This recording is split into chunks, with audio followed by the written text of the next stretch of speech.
You did it. I did it even better. I did the background too. Oh, shit, you did. All right, guys, you did not hear that wrong. Welcome everyone to Fake Nerds Watch, where we are going to be discussing She-Hulk. We're doing a 2-in-1 tonight, boys. This is a completely different show now. Woo! You just lucked. If you're watching this now, it's a new show, baby. Transformation, just like Jen Walters. We smuggled a show into a show. Fake Nerds Watch is here. We are going to be discussing She-Hulk, Attorney at Law, the new Marvel TV series, episodes 1 and 2. What are they called? I don't know. I wasn't that prepared. Normal amount of rage. And God, I just looked at the second one recently. By the way, I'm Sparkz Witty. I'm joined with Ben Magnet, Brandon T. McClure, and Ryan Eliopoulos, because we're also releasing this on the Fake Nerds Watch feed. What's up? That's true. What's up? Hi, guys. We haven't just been recording a 3-hour podcast. No, they don't know Superhuman that. Law. Superhuman. She-Hulk is here, y'all. What do we think? Ben, I want to hear what you have to say. Sorry, Sparkz. I'm curious what Ben has to say. I'm really enjoying this. I'm having fun. Mm-hmm. I am having a lot of fun with this. It's not like the other Marvel shows where there's like a sense of doom and gloom and sad. I mean, don't get me wrong. Miss Marvel had its fun in moments, but there was like, but I gotta save stuff. I gotta do. There was like an air of doom and gloom above Kamala's head. Mm-hmm. This one is just Jen. I feel like this is more of a sitcom than it is an action adventure show, which it is. It says like it's comedy right there on the thing when I turn it on. But I am having an absolute blast watching Jennifer Walters as She-Hulk. I think right now, if this show keeps going the way it is, this might become my favorite Marvel show, and that's only after 2 episodes. Man, I've definitely said that a lot. We've been here before. Yeah, I know. It's like the Sonic video game trailers. Shut up. You Fool me once. You fall for the trap every time. Sparkz, you were hot and ready to go. What's up? I'm so happy to welcome you all into the Tatiana Maslany cult. Welcome to loving one of my favorite actresses in the world. She's great. She's so good. I love her so much in this role. I love her in both forms. I'm so happy. I'm so happy that I like it as much as I do. Hell yeah. Ryan? How about you? You go, Brandon. It's all right. I'm a little less hot on it. I did like the second episode more than the first one. Mm-hmm. And the first one, I laughed hysterically at the post-credit scene in the first episode. I thought that was very funny. Sure. But for the most part, the humor isn't quite working for me yet. Now, that said, the saving grace is Tatiana Maslany as Jennifer Walters. She is incredible. She is carrying the hell out of the show. I really, her performance comes through in the CGI Jennifer Walters like 90% of the time. I don't think it's all quite there. But yeah, I would even if I hated the show, I would continue to watch for her alone. I am in the middle of Brandon and Sparkz and Ben. I was surprised that I found some of the comedy just not working for me. Not that I don't think it's bad. It's not bad comedy. I just didn't find it funny. I don't know what else to say to that. Like, there's definitely certain jokes that I more often, especially in the second episode, I didn't particularly find it super funny. And I was kind of shocked. But saying that, I really like the show. I really like Tatiana as She-Hulk. I like the supporting cast. I like what they're doing. I like that it's breaking the fourth wall. For me, I'm not finding it as funny as I wish it was. I personally didn't find the Steve Rogers F thing really funny. Yeah. I really wanted to, but like it felt very much like it's like an internet thing that they're bringing into the show. But besides that, like I'm sounding negative, but because it is a comedy show, that's kind of where I'm leaning towards is the comedy aspects. And like I would say 40% of the time it's not working for me. But otherwise, I love the stuff with her and Bruce. I like stuff with her and her coworkers. I think she is terrific. I'm so glad she is the star of the show. Mm-hmm. I have to say on like the Captain America F's part, I think it worked for me mostly because of two things. One, because it was like set up in the top of the episode to pay off in the end of the episode, but also because the funny part to me is not necessarily her. It is good, like with the cutoff on the line, but like it's the funny part to me is Bruce Smart Hulk held in that position for a moment, going, "You're not drunk," like just really thrown in that moment. I think it's the right amount of pause and everything.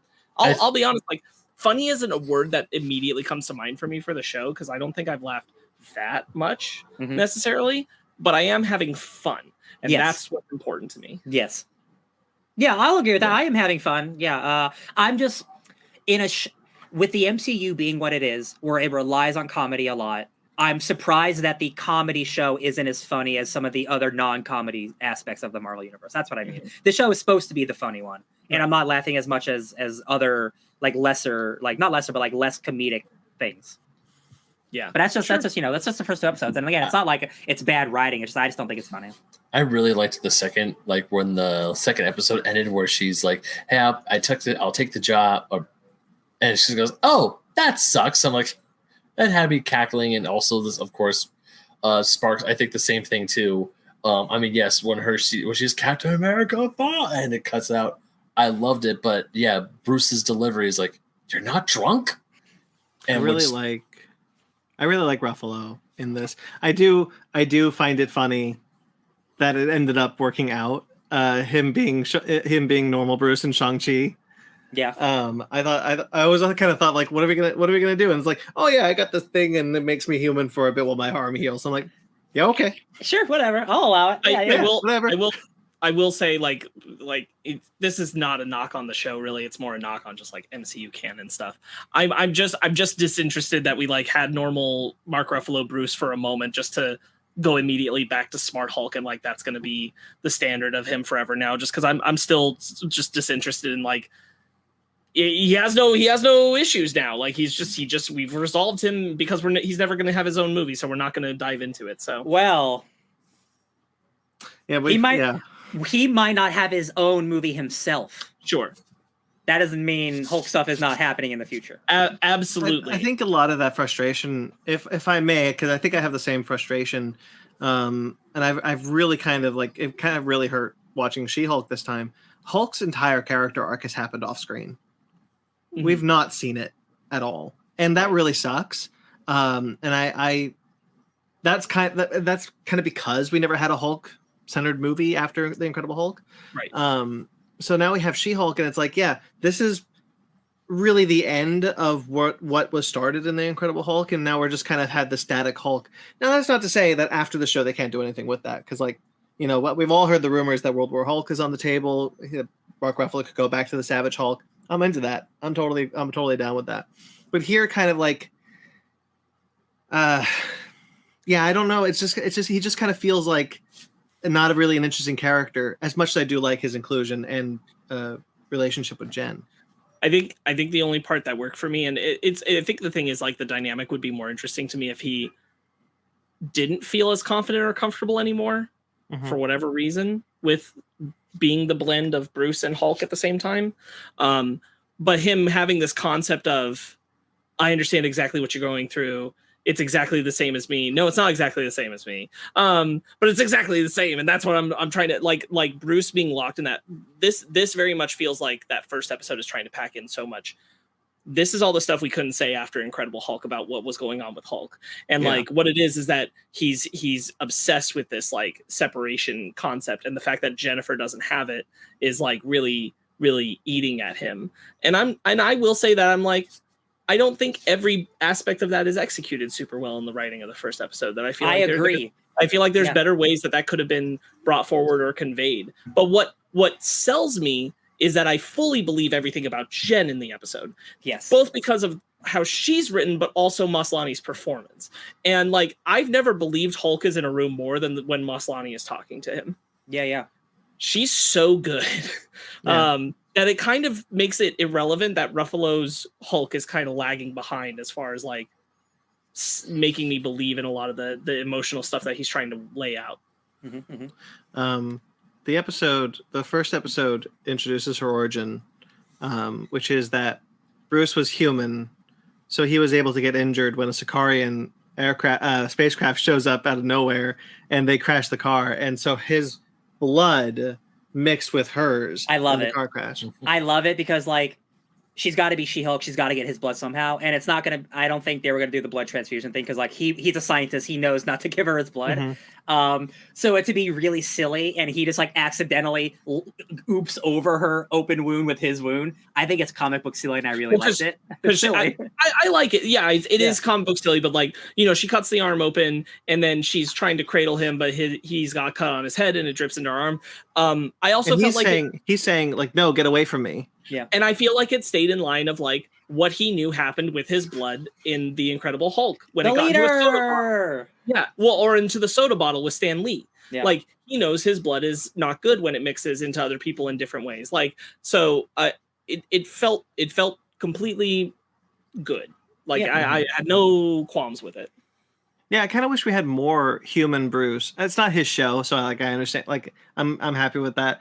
But like I liked her as much as I agree with Sparkz. Like Maslany is talking to that CGI face very well. But I liked seeing the two people. I thought they had good chemistry together and worked really well together, and I would have liked to have seen that again. It's something where like I think about like the budget and the visual effects work that they had to do for the show, which would seems like a kind of straw that broke the camel's back given how when the timing of the visual effects artist responding was. Yeah. I was just gonna say real quick that I think that that's part of why I kind of also lean on I was down for more Ruffalo Bruce in this because it allows some moments to feel more human and take some of the heaviness off of the CGI budget and CGI work. I agree because like Bruce Hulk looks incredible. Like he almost looks like he's good in the movies, and like that takes work. And I'm like, he didn't have to look like that for half of these shots. Like you could have just made it like focus on She-Hulk instead of like divide your time. The point I was gonna make is a lot of the stuff that's from episode 1 wasn't in episode 1. Is originally in episode 8. Yes, I'm glad you brought that up. Yeah, and they felt that they needed the origin sooner instead of just being in media res with Jen, which I think is a mistake. Like I think you could have just opened and it would have been fine. I liked the first episode, but I don't think you needed to make it the origin episode. But by doing that, they had to rush all that CGI by 7 weeks, and so it won't look as good. I agree with you on that point that I don't necessarily think I needed it. I do think it shouldn't have been episode 8. I would have put it more mid-season. Yeah, that's I don't think it should have been the second to last episode. That, by the way, we're gonna go back and I think the thing about it is because like we won't learn anything necessarily right about Jen that's different from how she's performing now. You see what I'm saying? Like because now she's already at balance with it, right? Yes. And I mean like that balance can get screwed up later in the show. And so I guess you can go back to that moment with Bruce as like a forewarning of it. But like she leaves that situation in full control. Yeah. And I like that attack on it because it is her being like, I've always been better at controlling my anger, and I don't have these things that triggered a separate identity or a separation of those concepts. Like I'm more in control of who I am than you were. That's just what it is. I'm a more in tone with who I am person. And I like that being the attack. So that the concept of that being like the 8th episode is like, what will we gain by that being the flashback at that point? Like I can understand like pushing it to like episode 4 somewhere in the middle, but like doing it all the way near the end, I'm like that probably was a good choice to move it away from there. That does feel really late. Yeah. It kind of prevents it from falling into the same trap that a lot of these Marvel shows have done, which is very, very nearly towards the end of the season, we do the flashback origin episode. Yeah. We've had it 4 or 5 times now. It's true. Right? Yeah, 100%. And for that reason, I'm kind of glad that they were like, yeah, no, we'll put it in the beginning because like at least we have it now. Yeah. I think in some ways it was smarter to just like. I think I like me being the person who likes the kind of shows that I do, and Ryan being the same, and us kind of being the same in general. I do think they're probably reading the wider audience correctly, and that they'd be like, "How is She-Hulk? What was that whole thing?" And I'm like, "Yeah, just get that out of the way, get it done, get it done, and then we can focus on all the other stuff, all the lawyering and stuff." Because then it did feel like the smart thing about it is that it's like here it is, and then the show is now about her. This is her show now. It's a baton. It's a clean baton pass moment. I'll tell you what, I'm glad that Bruce didn't stay much longer than episode 1 because I'd be like, whose show is this, y'all? Come on. The change in episode thing you're talking about, though, did make the Titania moment weird because we lost some of the stuff from episode 1 about their interaction, and we don't pick it up in episode 2. So like there will be Titania, yeah. So because of that cutting around, we lost some of the language there about them. It is a little pay that off later. It feels wonky being that way, yeah. Especially because we don't pick it up in episode 2. Yes. That's what makes it feels very strange. Exactly. Because like it happens and then like that's it. And she what's the actress name? Jamil. She was doing marketing this week, like spray painting posters, thinking like, oh, we're gonna get the reason why that happened. Nope, not this week. That bugged me. It also bugged me a little bit, yeah. And I gotta be honest, like the 30-minute structure, like specifically for the second episode, I was like, wow, that felt really fast. And I think it's just I'm so used to long episodes, especially like HBO shows where an hour of entertainment is a solid chunk, an hour of real like dense shit. Right. But like it felt like not a lot really happened. And I guess that's not necessarily always like I need like plot development, but like I feel like I need more from the show to fully enjoy it all the way. I am going to rebuttal that real quick, but I want to hear what Ben has to say after that. But my rebuttal to that is that you said earlier, like, you know, sitcom style shows are not necessarily something you watch a lot. Not to say that you're not accustomed to the length. I know you are. Yeah. But I do think like I think it's necessary for it to be this length. And I do think a lot more happens. Like if we talk about like everything that happened in the episode, like everything about the origin of her being She-Hulk in the first episode, she can't get a job. She's fired from her job because she's She-Hulk. She's looking. She gets into Superhuman Law. And the first case she must take is Emil Blonsky. Like that's a lot of things for the amount of time that it has. And I think it's smart to do that because I do think if you took this to up to the 35-40 minute length, you would be feeding into that desire, which I'm not saying it doesn't exist. It does, but I think you'd be feeding into it even more of the people who are like, okay, but what's the point to all this? Where is this all going? And I think that part of the point of the show is that there aren't bigger stakes than what you're seeing right now. Yeah. This is a personal She-Hulk attorney at law show. That is the show. There is not a world-ending crisis we're anticipating. And I love that. I hope it stays that way. Yeah, same. I have a weird feeling that because of like the trailers with Wong saying stuff about like there's a specific like line where like Wong says like the universe is bigger than you think or something, and I'm like, oh, I really hope the end of this doesn't turn into a Miss Marvel. Emil Blonsky's back. Almost 20 years in the universe later, our boy's back, wearing Crocs. He's funny now. I'll be honest, I didn't think he was funny. I hit the seven pen pals thing. I'm just like, yeah, like seven soulmates. Like, oh, you're a bad guy who's now Zen. I've never seen that before in my life ever. It's just like, again, if the writing were stronger, like I love Tim Roth. Like anyone who shows up in a David Lynch project is in my soul forever, right? Right. But like, I just like he wasn't giving me a lot. He's just like, look, he's funny now. Isn't that funny? And I'm like, they've done that with a lot of other characters, and I just it didn't do a lot for me, to be honest. Sparkz. Well, real quick, I want to respond to that, but what I really want to know is what Ben has to say about episode 1 before we get too hard on episode 2. Ben, episode 1. I liked it. I had a good time. I thought it was a really good way, like we talked about earlier about how Jennifer got the powers. I thought that was great because all I knew is that she got a blood transfusion from Bruce, and this way of Bruce's blood accidentally getting into her, I thought was like, that makes sense.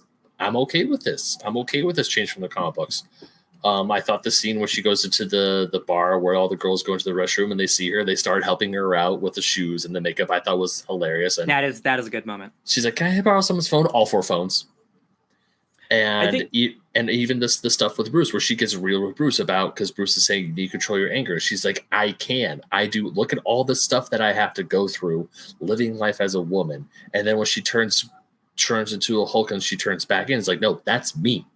I can do this. Right. And also I like Bruce's jealousy because I kind of feel for him. This poor man went through 10, 15 plus years of living in fear and then finally cracking the code of being at peace with the Hulk. And here is his cousin knocking out of the park in less than a week. Mm-hmm. I would be a little upset. And also one more thing, my bar, you're fixing it. I love it. I want to bounce off some of the stuff you were saying there because I kind of want to gauge, like, for me, I do not feel like She-Hulk's how do I want to phrase this? Her presence of what it's like to be a woman being presented so directly as a part of why she's able to engage with her Hulk form so easily. I do not feel like that's forced into the narrative of the show. I feel like it is integrated very well. I think that I don't feel like it's too on the nose or too cliched to have her outside and the guys too aggressively hitting on her and she turns back and hulks on them. I don't think it's too far for her to say the thing she did where she's like, I'm afraid of being literally killed because I look at a guy the wrong way kind of thing. I think all of that plays very well. Yeah. And I've seen other people kind of suggesting like that it feels like they're playing into the woke narrative. And I'm like, I do feel like this is very natural and belonging. I wanted to touch on that because Ben was bringing that up very well. And I think what you were saying there, Ben, about like the Bruce's jealousy, it all works for me until we get to the physical fight. And I think the thing about it is that I just wish there was some kind of expression or indication of the fact that, like, because they're Hulks, no matter how much in control Jen is, there is this kind of desire to throw down and use that power, and that overtakes them in that moment, because that's the part that feels the clunkiest to me. I'm like, I don't totally resonate with why this fight is happening, other than we just want the Hulks to fight each other. And and if they were like, because that's something like young people do. That's something like teenagers do. Like you get into a fight with your cousin and you start like wrestling, like fake wrestling. They're essentially just like fake wrestling because like he obviously doesn't want to hurt her, so he doesn't destroy his Jeep, but he will destroy his bar. So it's just like whatever. Okay, like I thought the fight was like okay. Well, it kind of would also lead into the idea that, like, as Sparkz was saying, that like if there was more of an indication that there was a desire for even the most in control Hulk to want to give into that savagery, and so we saw that happen to Smart Hulk, because we've never really seen Smart Hulk lose control in the same way that we've seen Hulk. He's missing from the Endgame battle. Yeah. So that would be a good indication of like, oh, there's still more work to be done on Ruffalo's character, which would kind of make his inclusion feel a little bit more natural. That'd be nice. I think that's a great point, because I do think that's what I'm feeling about that whole sense of scene, is because the episode is telling us that Bruce is now integrated and in control, and Jen is also in control. Yet this fight happens, and it feels like it happens beyond their control. And I'm like, those two ideas don't mesh here. Mm-hmm. And it feels like there should be a moment where they're kind of reflecting on it post-fight, and that there is just not necessarily a desire to give into savagery, as you put it, Brandon, though I think that's not wrong to say, but like, you have power and you want to use it, and you can use it against a Hulk at full. And so they just really go for it. And like that's a desire that I don't think it's wrong to say Jen can be in control of her anger, but the desire to use the power is something she has to watch out for, because everyone could have that. And that's the part where I'm like, man, that part could have been cleaned up a lot better for their dynamic. I feel like I would have connected with it more. While we're still on the first episode, I wanted to ask a question, because I have thought about it since the trailer, and I've still been thinking about it. And what is your read on the moment when Jen turns to the camera and says, he doesn't mean that, and then her and Bruce both look weird after that? What is your read on that? I remember being confused during that scene. I think the first time I saw it, like I don't remember I remember thinking it was an odd exchange. Right. I can't even remember like the actual emotion I felt, because I remember thinking like this didn't play right. I don't think, or maybe I just missed something. No, I think Ben. I want to hear what Ben and Brandon have to say about that moment. Brandon, did you want to go first, or? Sure, I guess so. There's two reads that I can have. One I just came up with that's kind of fun, so I'll say that one. Bruce also can break the fourth wall, and he always can. He always could have, but he ignored it because he thought he was going crazy. Oh, I hate that. Now the most realistic read. That's fun though. I do like. I thought it was fun. So like the read that I actually had was that he was confused as to why Jen just said something to nothing. I guess that but she talks to the camera all the time and no one else ever does anything about it. So real quick, Ben, I want to hear what you had to say about what you felt with that moment. Honestly, I was just like, oh, that's a little interesting. I didn't know what the joke was or what they're trying to play to, because to me, that moment was it's just inconsequential. Right. That I completely forgot about it until you brought it up 5 minutes ago. Cool. Okay, so here is my thing, is I thought, based on the trailer, because this was going to be early in her being She-Hulk, this was the first time she would do it, and she would think it was weird.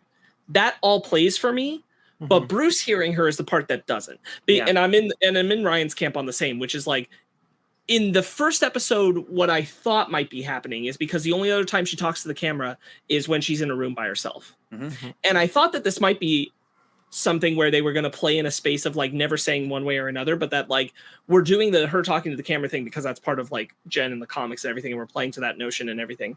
But this is also an effect and an adaptation of her Hulk form. So rather than having an alternate personality, she now starts engaging with this fourth wall dynamic, and never clearly stated one way or another.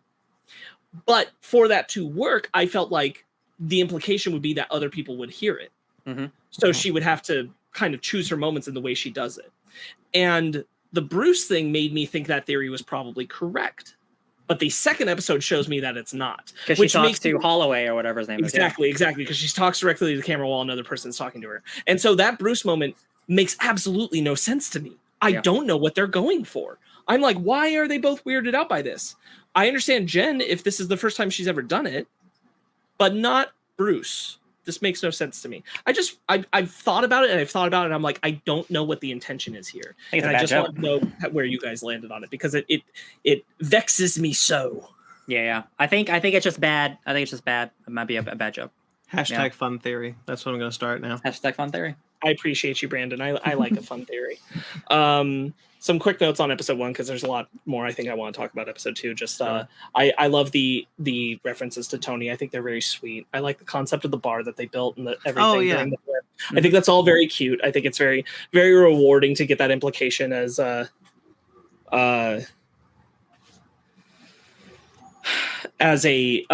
good time during a dark time. As I said, I think now that I'm thinking back on it, I think a lot of Maslany making jokes works for me. There's an awkwardness that she's able to play that just lands. And Bruce with the same writing isn't working for me. And that's why I don't think I find the first episode, because I'm thinking about like her when she's got the helmet on and she's in the room with the sausage. She's like, what do you usually use this room for? And all of that really plays for me. And I think Bruce is not connecting as much. In the humor camp. Yeah, I think I agree with that, honestly, because I'm thinking about Maslany's like the big reactions that I always get a rise out of me. All those really worked very well for me. I thought yoga was about keeping a tight butt. What up? Gross Jen, I'm your cousin. Gross Jen, and she's good at playing that. I think she really sells it. I think when they make Bruce the straight man, it works. Because like that moment, like gross Jen, I'm your cousin, like that's kind of funny. But when they try to give Bruce the same type of comedy as Maslany, it doesn't work because he's not as comfortable with that brand of comedy. Yeah. I agree with that. Yeah. Okay, going back to episode 2, you brought up some excellent points, Tim Roth. This is another one. I'm kind of interested in how you guys gauge it, because I think Tim Roth is working for me. Not necessarily that I'm saying he's funny, but I think he's working for me because I think he's full of shit. And I feel like he's selling being full of shit. Oh, are you telling me he's pulling a Frost right now? Absolutely. That's how I feel. Okay. My read is that he's saying the most bullshit shit. And because he's like, I'm not going to be Abomination anymore. And we're like, we know you're Abomination right now. Like, I think he's full of it. And I think this is all, kind of a gag. I can buy that. I can 100% buy that, and I hope that's true. I still felt the writing. I'm not gonna. That's the thing. Is like I'm not gonna say it's funny, but if that's the intent, then that angle is working for me. Like I do think he's playing that angle, if that is ultimately what it is. I do think he does give a little speech about how like, I worked for the government and I did what I did and they pumped me full of juice at it. And like, I fought a monster and like he destroyed an entire city and he's scot-free doing whatever he wants. And I'm in a jail for 20 years. Like that's true. 100% true. Right. But Bruce destroyed an African city. But Tim Roth is playing it in such a way where he's like, poor baby me. Right. Yeah. And like, I do think that's maybe the gag here, but I hope so. That'd be a good little, a thunderbolt twist. Bruce destroyed a South American city, not South American. So South. What? Wait. What'd you say? You said African. Okay. What'd you say? South American. No, it's in Africa. No, it's in Brazil. Is it really? It is Oh, in yeah. Brazil because it's hell the yeah. iconic. It's the iconic. Oh, the way they have the houses stacked in the It's the favelas. Oh, I'm thank you, talking. Ben. Oh, no, I'm talking about Avengers: Age of Ultron. Oh, It's Africa. You're right. I'm with you now, Yeah, okay. yeah, we're all Yeah. right together. We all did it. He's destroyed more property. The last time I was in New York, it kind of broke Harlem. Yeah, he should be in jail.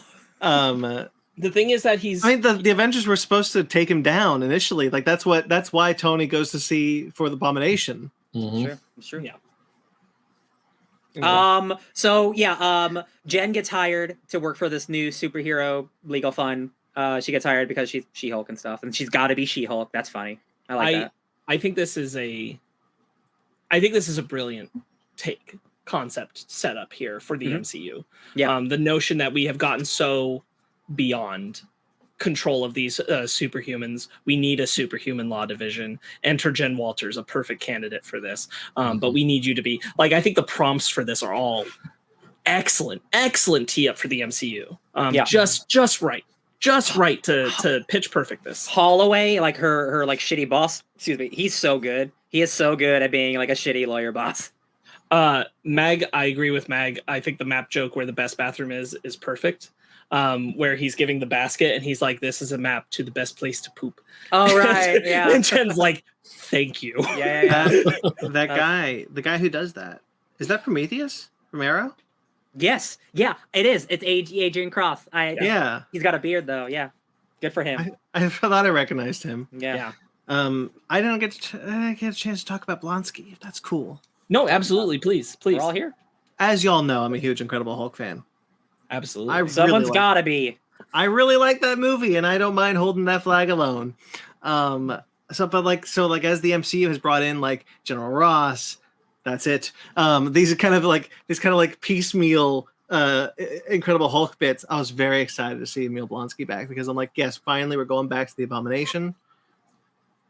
And I'm like, okay, I need more though. Like I can buy. It's the problem with the fact that they couldn't make a Hulk movie.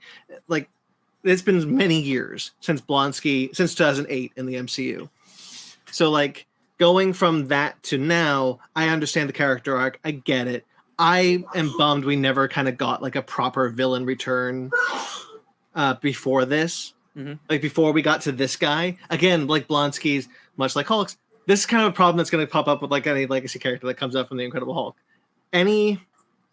All that character development has happened off screen. Every bit of character development from every single character introduced in the Incredible Hulk has happened off screen. That's a bummer. Yeah. Not a criticism of the show. Just kind of a bummer that we're here. I think it's. I agree with you. I think that's totally valid. I just think it's a lot of fun to have him. I like the throwback. I like the line. I was literally a different person when he's talking to Jen. That's because here's why. It's a good double entendre. It just is. But also because it feels very much like a She-Hulk joke, like a comic She-Hulk joke. Very much acknowledging like the business of, that was when I was written by a different person or that kind of thing. Mm-hmm. It feels so in line with that and being accurate. Like, I really, really love that joke. I thought they really, I love that they went for it. I hear that. I do too. I really like that joke. The only thing for me is that if we're going to keep laying out the Incredible Hulk work here, I need just like a little bit of acknowledgement at some point of what happened with Betty. Mm-hmm. Where's Betty? Where is she? She's gone, bro. She'll show up for his funeral. Betty gone. I'll accept a recast of Betty too. I don't think Mark Ruffalo and Liv Tyler. Liv Tyler. Liv Tyler would have much chemistry. I'll even take her if she wants to come back. They don't need to. They don't need to have chemistry because they don't need to make them a romantic thing. I just want like an acknowledgement of her. Yeah. I truly feel like there's a good chance we might get like a Ross funeral scene at some point and she'll be there. Maybe, yeah. Oh, do you think they did? Do you think that happened in time to film it in the show? No, I suspect that might be something they do in like Thunderbolts or something like that. Sure. Though they might have. I don't know. Speaking of Thunderbolts, y'all, what's Blonsky doing? Hey, he has a team or something he hangs out with. What's going on with him? Well, he gets out and trained by Wong. That's wild. I mean, Well, we knew that from knew Shang-Chi, that. but like, Yeah. But like so, he says like he's doing something. yeah, Like they got him on lockdown. Like, what are you thunderbolting around, dude? What's going on? You think those 7 soulmates of his could be the Thunderbolts? No, I think there's an image in hold on. There's an image in one of the trailers that has Blonsky in full like civilian clothes, but as the Abomination, like walking amongst like a cult of people. I think that's what he's referring to. Gotcha. Okay. Those 7 soulmates have turned into a cult. God, Ben, that would have been the sickest shit if that was like. That was a really good setup, Ben. That's a good setup. Hey, I may not have a lot of them, but the ones I do manage to pull are pretty damn good. I am, despite like not like loving like the words that are coming out of his mouth, I am excited for him to be back, and we are getting more because we've seen he does like Abomination stuff in the trailers. And what's cool about like the trailers is like, again, like it always shows like the first couple episodes, so like we don't know like what's really end game here. So like it is cool to be like, who knows how much more Hulk stuff we're actually gonna get. Like I think Wong is in the next episode. Probably.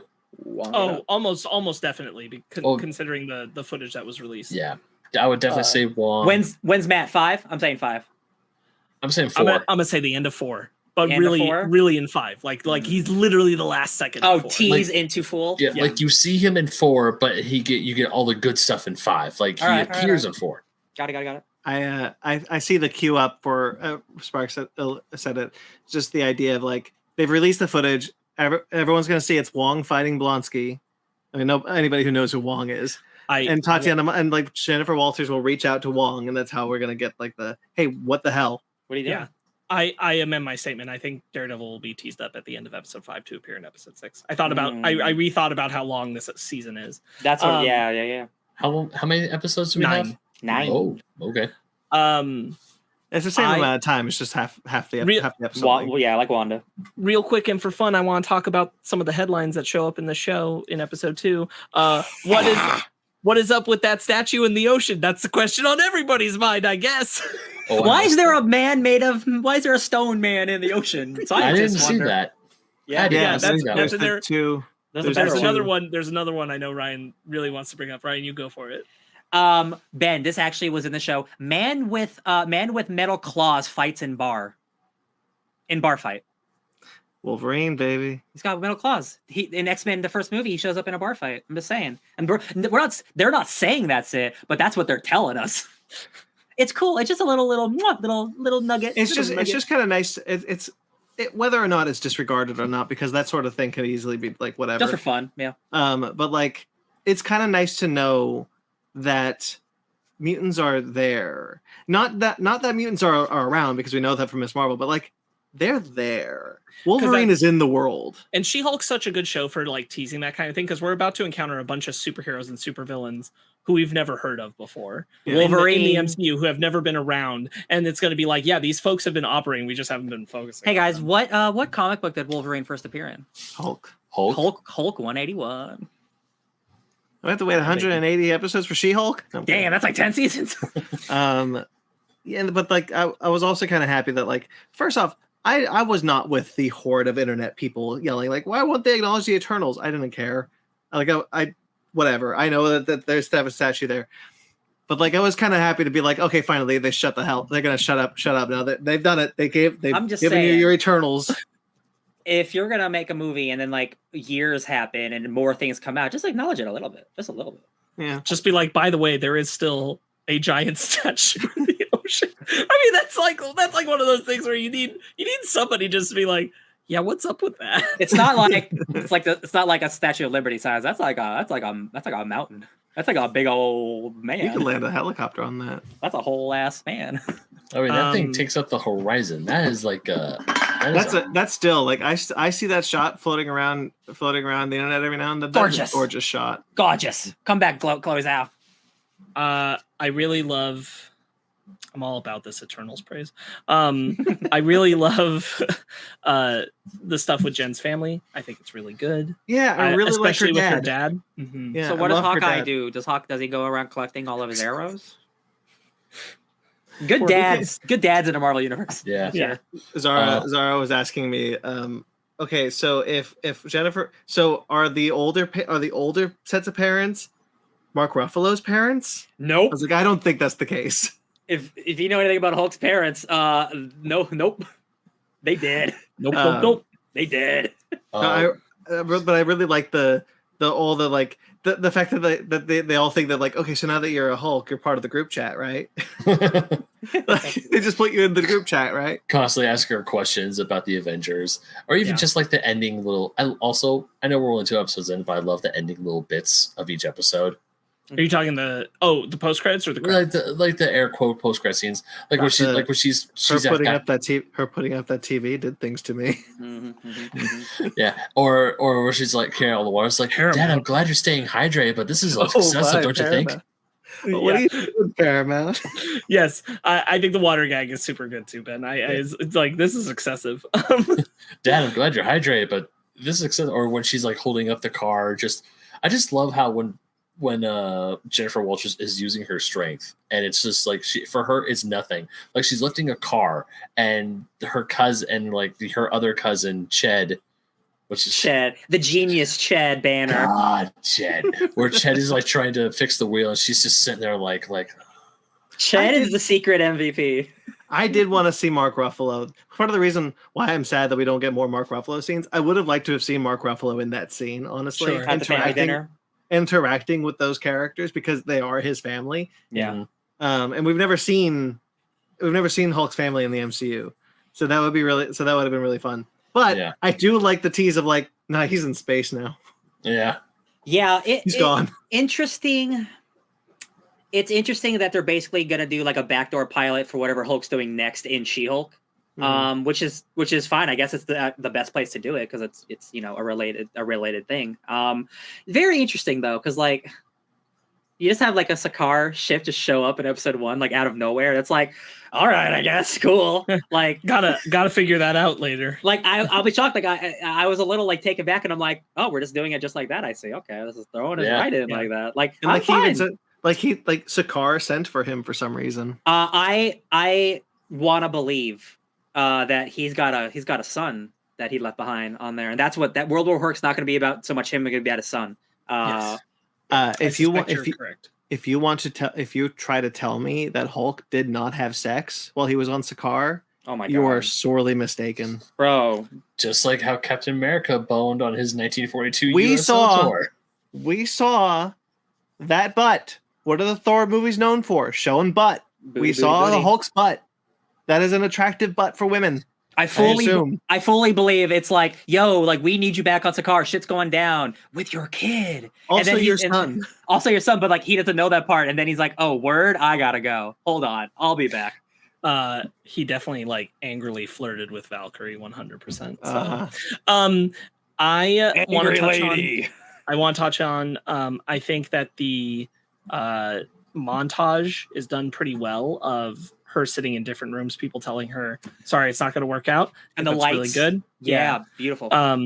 And I really like the scene where she goes into the bar and she's a She-Hulk, and then she's been drinking, so she has to come back down for the boss conversation. Boom. She's drunk, and I thought that was a good bit. We need to talk about damage control. This facility looks significantly more secure than it did in Ms. Marvel. 100%. It's also a different city, though, so that helps. Because she's in Los Angeles. That's true. Mm-hmm. Still, they got money in LA. How we doing so poorly in one place and so much better in another? That was a damage control facility. I completely missed that. It says Department of Damage Control, DODC. Yep. When she walks up to it, I thought Shield's gone. Shield's gone. Then gone. I answered that question. Is the raft still there? What's going on? Yes. So at one point, we were told the Abomination was being sent to the raft. So I am surprised that we just didn't want to pay for the raft. It might be but for real though, this might be story stuff we don't know. But like whatever he's doing with Wong gets him out of the raft. Yeah, that's his compensation. Yeah. All right. There's a lot still to learn. I think the last note I'd like to touch. I'm pretty positive on the show. Last note I'd like to touch on is I think overall the CGI is working for me. Yeah. Tatiana Maslany's performance shines through She-Hulk. I love her. I think it's really clicking. Hey, why does her hair change? Because Mark Ruffalo's doesn't, and so it just it. She has curly hair, and that's not what her. It's just like I get it, but like that's not what she looks like. That's not what her hair looks like. What are you doing here? What are you doing here? I think they want to try to. I mean, look, I get it. Curly hair is harder to do. I get it. I think and then like you want the She-Hulk behind you, Ryan, to closely match the one from the comics. No, I get it. I think even more what it comes down to is curly hair is much harder to make look green and look good. I believe it. Because I think there's a lot more lighting that you have to work around because it's so much more reflective in so many different spots. And I suspect that was part of what informed that decision. It's not a real gripe. It's just like a situation over like, suspension of disbelief. She turns into a green lady. But like there's also like a layer where like, but her hair also completely changes every time and reforms. Like it's just like it doesn't really matter, but it's just stuff I think about. Ruffalo's Hulk, his hair never grew when he turned into the Hulk. He had the same hairstyle every time. Yeah, hers like literally like straightens out and stuff. Yeah, it's whatever. It's not that big a deal. I would make a small argument for the Incredible Hulk, but that's okay. I said Ruffalo's Hulk. I know. I'm just saying. I said Ruffy. So many veins. Incredible Hulk is canon. Incredible Hulk is a great movie. Shall we do our book club? Wait. Yes, absolutely. Yes, I'm excited to watch more episodes. Thanks for joining us on Fake Nerds Watch. If you want to hear us talk about She-Hulk book club, you either stay here because you're in the podcast episode, or you go check it out. Go to the podcast episode.